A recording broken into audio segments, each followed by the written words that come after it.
Iran ने Shahid drone का नया वर्जन लॉन्च किया है। ड्रोन पर गाजा लिखा गया है। आकार में शाहिद ड्रोन का सबसे बड़ी सीरीज है ये, और इस ड्रोन पर गाजा लिखा गया है। शाहिद ड्रोन का ये नया वर्जन है जिसे लॉन्च किया है ईरान ने।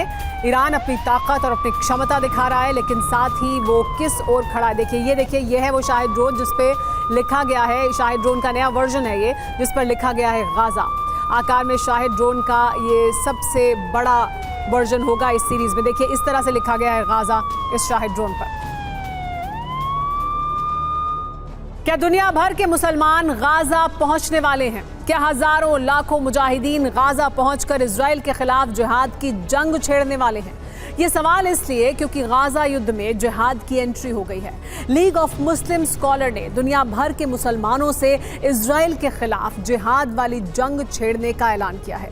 तो सवाल यही है कि क्या अब विनाश का वो दौर शुरू होने वाला है जिसका डर है?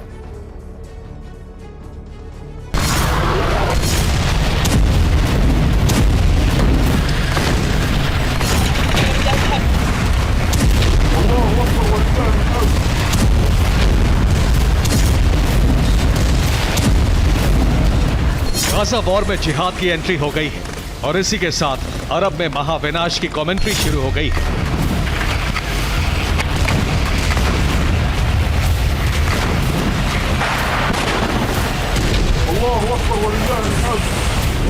गाजा युद्ध की आग और भी भयावह होने वाली है।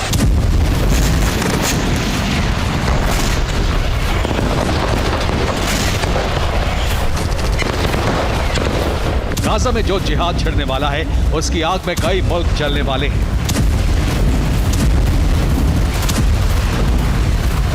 जी हां, दुनिया के मुसलमानों से गाजा की जंग में शामिल होने की अपील कर दी गई है। यह appeal league of Muslim scholar ने की है।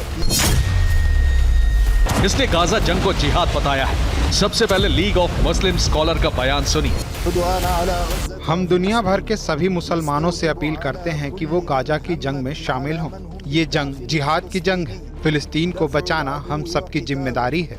अब वक्त आ गया है जब गाजा में हर तरफ से मुजाहिदीन दाखिल हों। इस वक्त गाजा के लोगों को मुजाहिदीनों की जरूरत है। गाजा के लोगों का साथ दें। इस तरह गाजा के जंग में जिहाद की एंट्री हुई तो इजराइल क्रोध से भर गया। इजराइल के प्रधानमंत्री बेंजामिन नेतन्याहू जंग लड़ रहे अपने जवानों से मिलने पहुंचे तो ऐलान कर दिया कि युद्ध तब तक जारी रहेगा जब तक हमास का खात्मा नहीं हो जाता। इजराइल युद्ध विराम की घोषणा नहीं करेगा। ये युद्ध जल्दी खत्म नहीं होने वाला है।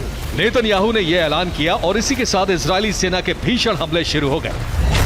खान यूनुस में इजराइल की शिन बेट ब्रिगेड ने भीषण हमला कर हमास के पूर्व इंटेलिजेंस चीफ को खत्म कर दिया। आईडीएफ ने जबालिया कैंप पर भी जबरदस्त हमला किया। उत्तरी गाजा में रात के अंधेरे में इजराइल ने कई बम गिराए। गाजा में इजरायली सेना को हमास का टनल दिखा तो उसे मिसाइल मारकर तबाह कर दिया गया। सामारिया में आईडीएफ ने हमास से जुड़ी इमारत को तबाह कर दिया। पहले भीषण गोलीबारी हुई, फिर इमारत को उड़ा दिया गया। हमले में हमास के कई लड़ाके मारे गए।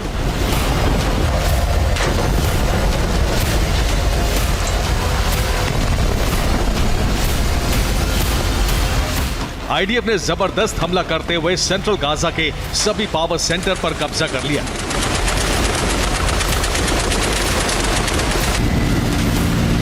आईडीएफ अब गाजा में सरकारी इमारतों, संसद और हेडक्वार्टर्स को तबाह कर रही है। खान यूनिस में इजरायली सैनिकों ने इस तरह से धावा बोला।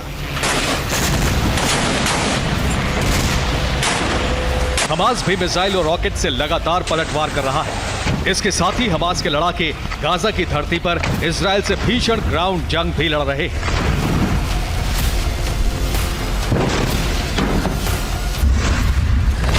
कफ्र किला में हमास ने इजराइल के मरकावा टैंक को उड़ा दिया। हमास का दावा है कि उसके लड़ाकों ने 48 घंटे में इजराइल के 20 सैन्य वाहनों को तबाह कर दिया। हमास ने इसका वीडियो भी जारी किया है। गाजा की धरती पर हमास और आईडीएफ के बीच इस तरह से आमने सामने की जंग हो रही है। हमास लगातार इजरायली शहरों पर भी प्रहार कर रहा है। इजरायल पर हर 1 घंटे के बाद मिसाइल और रॉकेट की बारिश हो रही है। हिजबुल्लाह भी इजरायली सैन्य बेस पर लगातार हमले कर रहा है। हिजबुल्लाह के लड़ाकों ने 1 घंटे में ऐसा हमला किया कि इजरायल के वॉच टावर, कई इमारतें और सैन्य वाहन ध्वस्त हो गए।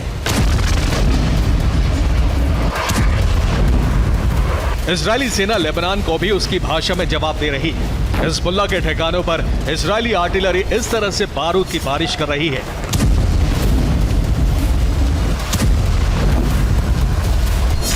हमास, हिजबुल्लाह और हूती इजरायल के खिलाफ 3 फ्रंट पहले से ही खुले हुए हैं, लेकिन अब इस जंग में जिहाद की एंट्री हो गई है। बहुत संभावना है कि आने वाले वक्त में इजरायल के खिलाफ कई और फ्रंट खुल जाए। अगर ऐसा हुआ तो तीसरा विश्व युद्ध कोई नहीं टाल पाएगा। Bureau report, TV9, Bharatvarsh.